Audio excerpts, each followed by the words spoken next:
回过头觉得我刚来中国那个时代啊，算是一种敢想敢干的时代，对吧？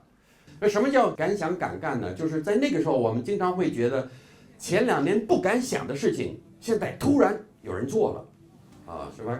跟现在不太一样了。现在是2年前可以做的事情，现在呱唧不敢想了。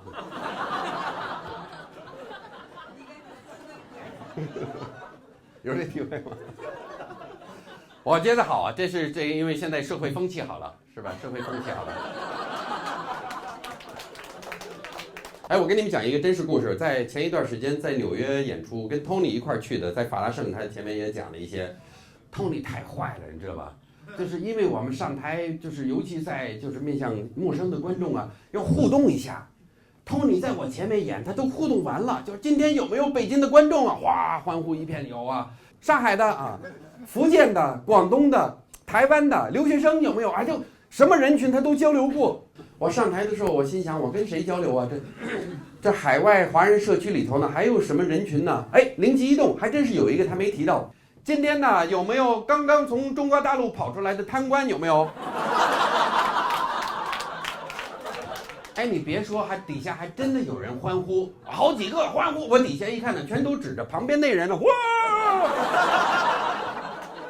因为说敢想敢干呢，这个其实也不见得是一件好事，就没有边儿、没有约束也不好，乱了。在一个很混乱的一个环境里头，想踏踏实实的做一番事业，有一定的难度。我有这方面的体验。我当时有一种什么体会呢？想办一个英语培训班。我这个想法很早，比新东方还早，就真的就是在那个时候，我这么有远见呢哈。我也想办一个英语学校，就从一个学校里我们办一个补习班来开始吧。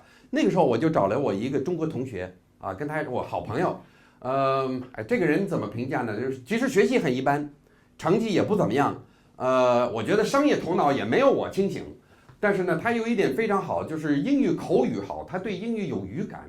我想我办一个学校是吧？不能光是我一个人在教，我得跟这样的人去合作。那么第一步，跟这位同学一起合伙，哎，也开始见效，开始盈利了。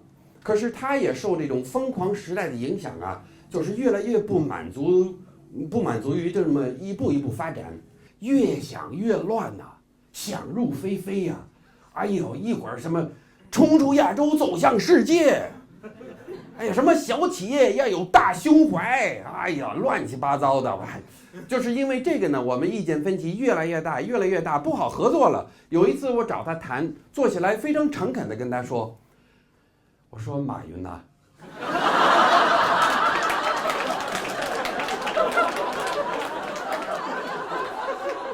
我说你就别那么整天胡思乱想啊，咱们踏踏实实教我们的英语好不好？”后来就是反正就是这一点吧，就是意见分歧越来越大，越来越大。但是我觉得还是朋友嘛，好合好散，就各走各的，慢慢也失去联系了。我也不知道他干什么去了哈。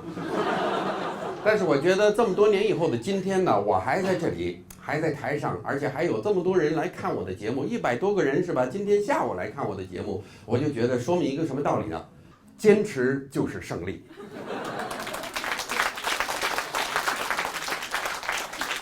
我是坚持下来了，人家早就被这个时代淘汰了。